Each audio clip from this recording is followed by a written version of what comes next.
Hola a todos, mi nombre es Alberto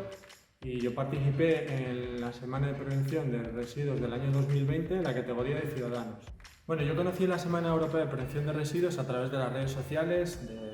sobre todo Instagram, de Cogersa, y ya estaba viendo que otros años se estaban haciendo actividades y bueno, pues me animé a participar, a contribuir un poco con una iniciativa personal mía. Mi acción Sin Plastic Days consistió principalmente en, durante una semana, no generar plásticos. Mi día a día, en mi casa, en la cocina, principalmente, pues no generar plásticos, tanto en mi compra en los supermercados como cualquier otro tipo de compra. El objetivo era que el tubo de la basura de los envases de plástico, el amarillo, pues no tuviese residuos. Yo animaría a todos los ciudadanos a participar en la Semana Europea de Prevención de Residuos porque seguramente si reflexionan en los hábitos cotidianos, alguno quizás no sea lo más sostenible